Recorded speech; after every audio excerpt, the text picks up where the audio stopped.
عالمی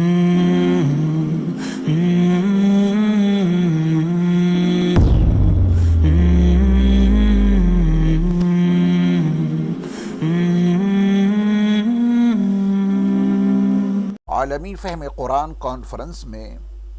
ہمارے نہایت ہی موقر اور معزز مہمانان کرام all India Muslim personal law board کے جنرل سیکریٹری حضرت مولانا سید ولی رحمانی صاحب، اسی طرح جمعیت علماء ہند کے صدر امیر الہند حضرت مولانا قاری سید محمد عثمان صاحب منصور پوری، امیر جامعۃ الہدایہ جے پور عارف باللہ حضرت مولانا شاہ فضل الرحیم صاحب مجددی، اور دارالعلوم دیوبند کے نائب محتمم حضرت مولانا عبد الخالق سنبھلی صاحب، حضرت مولانا محمد عاصم قاسمی صاحب، حضرت مولانا لطیف الرحمن مکی صاحب، اور حضرت مولانا مفتی محمد ایوب صورتی صاحب، اسی طرح حضرت مولانا مفتی شبیر احمد قاسمی صاحب، اور حضرت مولانا سید محمد طلحہ قاسمی نقشبندی صاحب، اور حضرت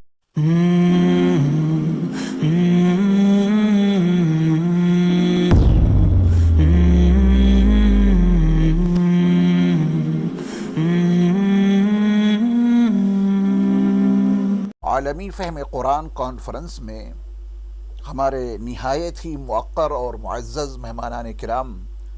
آل India Muslim personal law board کے جنرل سیکریٹری حضرت مولانا سید ولی رحمانی صاحب، اسی طرح جمعیت علماء ہند کے صدر امیر الہند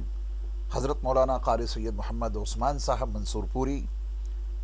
امیر جامعۃ الہدایہ جے پور عارف باللہ حضرت مولانا شاہ فضل الرحیم صاحب مجددی، اور دارالعلوم دیوبند کے نائب محتمم حضرت مولانا عبد الخالق سنبھلی صاحب، حضرت مولانا محمد عاصم قاسمی صاحب، حضرت مولانا لطیف الرحمن مکی صاحب، اور حضرت مولانا مفتی محمد ایوب صورتی صاحب، اسی طرح حضرت مولانا مفتی شبیر احمد قاسمی صاحب، اور حضرت مولانا سید محمد طلحہ قاسمی نقشبندی صاحب، اور حضرت مولانا مفتی رحم اللہ خان صاحب قاسمی، حضرت مولانا مفتی نذیر احمد قاسمی صاحب، اور دیگر اکابر علماء کرام الحمدللہ اسٹیج پہ تشریف فرما ہیں۔ عالمی فہم قرآن کانفرنس کے اس مبارک اور مسعود موقع پر ان اکابر علماء کرام اور مشائخ اعظام سے گزارش کرتا ہوں کہ اپنے مبارک ہاتھوں سے اردو زبان میں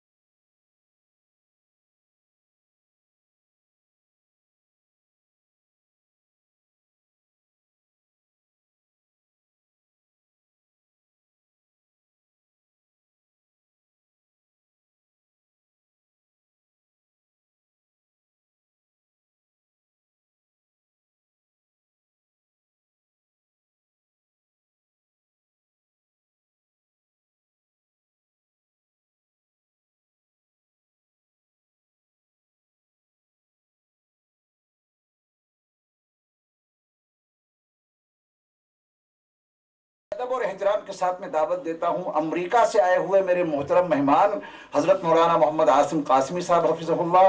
جو خاندان نانوتوی کے چشم و چراغ ہیں۔ میں حضرت سے گزارش کروں گا کہ اپنے خطاب سے ہم سب کو نوازیں۔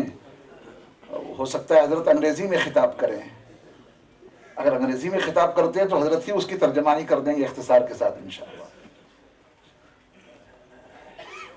السلام علیکم ورحمۃ اللہ وبرکاتہ۔ نحمده ونصلي على رسوله الكريم، اما بعد، اعوذ باللہ من الشیطان الرجیم، بسم اللہ الرحمن الرحیم۔ الرحمن علم القرآن خلق الانسان علمہ البیان۔ میں انشاءاللہ اردو میں ہی آپ سے بات کروں گا۔ پہلے ارادہ تھا، مجھے معلوم ہوا تھا کہ کچھ لوگ یہاں پر ایسے ہوں گے کہ جو اردو نہیں سمجھتے شاید، تو میں انگلش میں بولنے والا تھا، لیکن جہاں تک میں دیکھ رہا ہوں سب لوگ ماشاءاللہ اردو جانتے ہیں، میری زبان بھی اردو ہے، تو انشاءاللہ اردو میں ہی مختصراً۔ سب سے پہلے تو یہ کہ میرے جو حضرت نے القاب استعمال کیے ہیں میں ہرگز اس کا مستحق نہیں ہوں. شاید میری بزرگوں سے نسبت کی وجہ سے حضرت نے یہ موقر الفاظ اور القاب میرے لیے استعمال کیے. دارالعلوم دیوبند حضرت نانوتوی رحمۃ اللہ علیہ نے اس وقت قائم کیا جب 1857 کو چند ہی سال گزرے تھے. اگر آپ لوگ اس وقت میں کبھی جائیں اور غور کریں کہ وہ 5 سال 1857 کے بعد جس میں روایت یہ ہے کہ 40,000 سے زائد شاید علماء کا قتل ہوا، تو یہ 1862 تک تقریباً یہ قتل عام اور زیادتی، اور اس کے بعد مشنریز کا ہندوستان میں آنا اور کرسچینٹی کا فروغ، یہ 1862 تک کی بات عرب میں ملے گی نہ دوسرے ممالک میں ملے گی. وہاں جہاں سے دین ہم تک پہنچا وہاں بھی علماء سے اس طرح کی محبت آپ کو نظر نہیں آتی. علوم دینیہ سے آپ کی وابستگی ایسی نظر نہیں آتی. تو یہ دارالعلوم دیوبند کا عوامی تحریک بننا تھا، اور ویژنری تھے حضرت نانوتوی رحمۃ اللہ علیہ، جنہوں نے اس وقت میں آگے 100 سال اور 150 سال امت کی رہنمائی کے لیے وہ ویژن سامنے رکھا اور وہ قدم اٹھایا. میں اس بنیادی بات کے ساتھ آپ کی توجہ ایک واقعہ سنا کے لانا چاہتا ہوں کہ جہاں آپ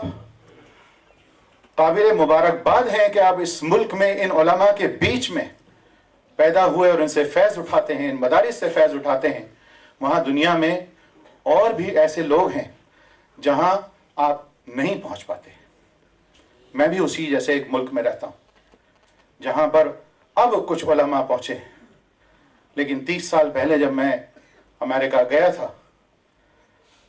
اس وقت وہ حالات نہیں تھے. آج الحمدللہ وہاں مدارس بھی ہیں اور مساجد بھی ہیں. جس وقت میں وہاں پہنچا تھا 1986 میں، تو مجھے امیگریشن آفیسر نے پوچھا تھا کہ تم یہاں تراویح پڑھانے کے لیے آئے ہو، قرآن پاک پڑھانے کے لیے آئے ہو، اگر یہ پوسٹ ہم ایڈورٹائز کریں کسی اخبار میں تو تمہیں کیا لگتا ہے کتنے لوگ اس جاب کے لیے اپلائی کریں گے؟ میں نے ان سے کہا کہ آپ اس کو اپلائی کریے اور اس کے بعد مجھے گرین کارڈ دیجیے. ایک بھی حافظ ایسا نہیں تھا جس نے اس جاب کے لیے 1986 میں اپلائی کیا. اور آج شکاگو شہر میں 50 سے زیادہ مسجدیں ہیں اسی جگہ. میں ایک واقعہ آپ کو سنانا چاہتا ہوں مختصر، کیونکہ میں اپنا سارا وقت ان علماء کو سننے کے لیے دینا چاہتا ہوں. ویسٹ انڈیز میں میرا بزنس تھا، تو میں جمعہ پڑھنے کے لیے ایک وہاں چھوٹا سا ملک ہے، جزیرہ ہے سینٹ لوشیا، تو میں وہاں جہاز سے جایا کرتا تھا صرف جمعہ کے دن. تو پہلی دفعہ جب میں وہاں پہنچا اور مسجد کی تلاش کی تو معلوم ہوا یہاں کوئی مسجد نہیں. ایک ٹیکسی والا ایسا تھا جس کو میں نے جب حلیہ بتایا کہ کیا ایسے لوگ کو جانتے ہو جو سفید سے کپڑے پہنتے ہوں، لمبا کرتا پہنتے ہوں، ایسے لوگوں کو کہیں دیکھا ہے تم نے فرائیڈے میں؟ تو اس نے مجھے بتایا کہ ایک گھر میں شاید چند لوگ جمع ہوتے ہیں. میں وہاں گیا تو واقعتاً جمعہ کا جلسہ تھا، جمعہ کی نماز تھی. امام صاحب کھڑے ہوئے، خطبہ نہیں ہوا، اور انہوں نے سورہ فاتحہ پڑھی اور پھر سورہ فاتحہ پڑھی اور رکوع کیا. دوسری رکعت میں پھر سورہ فاتحہ پڑھی اور اس کے بعد پھر سورہ فاتحہ پڑھی اور نماز پوری کی. دعا بھی نہیں ہوئی، کھانے پہ سب لوگ جمع ہو گئے. تو میں ان کے پاس گیا کھانے کے بعد اور میں نے کہا جمعہ میں خطبہ بھی ہوتا ہے اور آپ کو سورہ فاتحہ کے بعد کوئی اور سورت پڑھنی چاہیے تھی.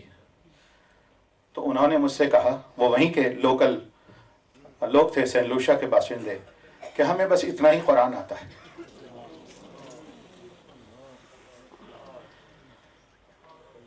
انہوں نے مجھ سے پوچھا آپ کو اور آتا ہے؟ تو میں نے کہا مجھے آتا ہے. کہا کتنا؟ تو میں نے کہا مجھے پورا آتا ہے. تو ان لوگوں نے خوشی کے مارے اعلان شروع کیا، وہ 10-15 لوگ تھے کہ ان کو پورا قرآن یاد ہے، اور پھر کہا ہمیں آپ نماز پڑھا سکتے ہیں. میں نے کہا خطبہ بھی دیا اور نماز بھی پڑھائی، اور مجھ سے نماز سے پہلے انہوں نے کہا کہ خوب لمبی سورت پڑھنا، ہمارے پاس وقت ہی وقت ہے، ہم نے اور قرآن سنا نہیں. حضرات یہ واقعہ اس میں اور بھی بات تھی، لیکن مختصر میں یہ کروں گا کہ ایسے بھی لوگ دنیا میں جیتے ہیں، ایسے بھی مسلمان دنیا میں ہیں، آپ قابل مبارکباد ہیں جہاں پر یہ علماء آپ کو قرآن آسان کر کے آپ تک پہنچا رہے ہیں، جہاں ممبروں سے آپ اگر چاہیں، آپ کا چاہنا تو دور، یہ تو آپ کو گھر گھر جا کر سکھلا رہے ہیں، آپ کے بچوں کی فکر کر رہے ہیں، لیکن ایسے لوگ بھی موجود ہیں دنیا میں۔ میں اسپین جایا کرتا ہوں، 800 سال ہم نے وہاں بھی حکومت کی تھی، وہاں بھی ایک دور تھا۔ آج بھی میں اس محل کو دیکھتا ہوں جس پر آج بھی دروازے پر بابا عبد الرحمن لکھا ہوا ہے، وہ میوزیم ہے۔ آج بھی وہاں ایسے ریسٹورانٹ ہیں، بارز ہیں جہاں پہ قرآنی آیات آج بھی لکھی ہوئی ہے۔ اگر اسپین میں اور ہندوستان میں کوئی فرق ہے تو آپ کے یہ علماء، آپ کے یہ مدارس۔ ہم بھی 800 سال حکومت کر کے شاید نیست و نابود ہو گئے ہوتے اگر ایک وہ قدم حضرت نانوتوی رحمۃ اللہ علیہ نے نہ اٹھایا ہوتا، یہ مدارس کا جال نہ پھیل گیا ہوتا، یہ علماء ایسے تیار نہ ہوتے۔ میں یہ بات کہہ کے صرف ایک طرف چھوٹی سی توجہ آپ کو دلانا چاہتا ہوں۔ جو کام حضرت نانوتوی رحمۃ اللہ علیہ نے وقت کے تقاضوں کو ملحوظ رکھ کر، حالات کو سامنے رکھ کر اس وقت کیا تھا، آج 150 سال کے بعد میں سمجھتا ہوں کہ ہمارے علماء کی یہ ذمہ داری ہے کہ آج پھر سے دیکھیں کہ ہمارے اس دین کو، ہماری امت کے اصلاح کے لیے کون سے ایسے ذرائع ہیں جن سے ہم عوام تک پہنچے۔ اگر تحریر اور تقریر جس کے سہارے سے ہم 150 سال تک عوام تک پہنچتے رہے ہیں، آج وہ آبسلیٹ ہو رہی ہے۔ آج علماء کے بیان کو علماء ہی سنتے ہیں، ایسی گیدرنگ ریئر ہے۔ آج علماء کی تحریر علماء ہی پڑھ رہے ہیں، تو ضرورت یقیناً اس بات کی ہے کہ ہم یہ تلاش کریں کہ ہماری باقی کی عوام کس جگہ بستی ہے، کیسے ان علماء سے فیض اٹھائیں۔ الحمدللہ میں ہندوستان میں طیب ٹرسٹ کے نام سے ایک ادارہ چلا رہا ہوں، اور اس سے ہم نے ایک کوشش یہ کی ہے کہ علماء جو تیار ہو رہے ہیں مدارس میں، ان کی فراغت کے بعد ان کو انٹرنیٹ پر تعلیم دینے کا فن، سوشل میڈیا پر علوم دینیہ کی نشر و اشاعت، اس کی ٹریننگ دیں۔ یقیناً یہ ضروری ہے کہ یہ علماء ہی ہماری اصلاح کریں گے، لیکن یہ بھی ضروری ہے کہ وہ میڈیم جس سے یہ ہم تک پہنچ سکتے ہیں، جو سائبر ورلڈ ہے، اس پر ان کی ٹریننگ ہونی ضروری ہے۔ ہمیں یہ ضروری نہیں ہے، اور میں اس سے مخالفت بھی کرتا ہوں کہ ہم سوشل میڈیا کو، انٹرنیٹ کو اور ہر اس میڈیم کو جو ہمارے لیے نیا ہے، جس سے ہم ناواقف ہیں، شیطانی عمل کہہ کے ریجیکٹ کر دیں۔ یہ ضروری ہے کہ صرف نشر و اشاعت کے ضروری ہیں، علوم وہی ہے، اللہ کا پیغام وہی ہے، قرآن وہی ہے، لیکن ذرائع بدل رہے ہیں۔ آج قلم کی جگہ اگر کمپیوٹر نے لے لی ہے تو وہ ذریعہ ہمیں اپنانا ہوگا۔ اور میں ہر ذمہ داری اپنے علماء پہ نہیں ڈالتا، میں اسی خاندان کا حصہ ہوں الحمدللہ، جو ذمہ داری اس وقت نبھائی تھی اور 150 سال سے نبھاتا آتا ہے۔ میں آج بھی یہ محسوس کرتا ہوں کہ علماء کی رہنمائی میں ایسے پلیٹ فارمز بننے چاہیے، جو آئی ٹی اور ٹیکنالوجی کے لوگ ہیں وہ علماء کے پاس آئیں، وہ اپنی سروسز آفر کریں، اور ان کی رہنمائی میں عوام کی اصلاح کے لیے ان ذرائع کو اپنایا جائے۔ مبارکباد دیتا ہوں میں مولانا انیس بالگرامی صاحب کو، جنہوں نے یہ انتہائی اہم تفسیر ہمارے سامنے پیش کی ہے۔ میں مبارکباد دیتا ہوں مولانا اظہار قاسمی صاحب کو، جن سے میرا بڑا قریبی تعلق ہے، اور ان کے پورے خاندان سے بہت قریبی تعلق ہے کہ مولانا نے، میں آپ کو ایک بات تو شاید آپ کو اس سٹیج سے اور کوئی نہ بتائے، کبھی مولانا نے خود سے اس کا اظہار نہیں کیا، مگر معتبر ذرائع سے مجھے معلوم ہے کہ مولانا اظہار قاسمی صاحب روزانہ ایک قرآن تلاوت کرتے ہیں، فجر سے شروع کرتے ہیں اور عشاء تک ختم کرتے ہیں، کھانے پینے کے علاوہ اور ضرورت کی کچھ چند باتوں کے علاوہ، جبکہ پیرالائزڈ ہیں، نہ ہاتھ اٹھا سکتے ہیں اپنا، نہ اپنے ہاتھ سے کھا سکتے ہیں، نہ اٹھ سکتے ہیں، نہ بیٹھ سکتے ہیں، ہر کام کے لیے ایک ملازم کی ضرورت ہے۔ اس تکلیف میں بھی وہ چہرہ نورانی، وہ کام، وہ عمل، اسی کا فیض میں دیکھتا ہوں کہ یہ جو آج یہاں نظر آ رہے ہیں، ایک کام حضرت مولانا انیس بلگرامی صاحب کا ہے اور دوسرا کام وہ ہے جو آپ کے بیچ موجود نہیں ہے۔ میں درخواست کروں گا ان کے لیے، ان کے صاحبزادے امام قاسم رشید صاحب جو الخیر فاؤنڈیشن کے چیئرمین ہیں، جو بہت بڑا کام کر رہے ہیں، ہزاروں مساجد دنیا بھر میں قائم کر چکے اور ریلیف میں اور دوسرے کاموں میں کر رہے ہیں، ان کے اور ان کے تمام خاندان کے لوگ جو مساجد کی خدمت میں اور تفاسیر اور مختلف چیزوں میں نسل در نسل خدمت کرتے آ رہے ہیں، ان تمام حضرات کے لیے آپ دعا فرمائیں، اللہ تعالیٰ ان کے کاموں کو قبول فرمائے، ہمیں اس میں عمل کرنے کی توفیق عطا فرمائے۔ آخر دعوانا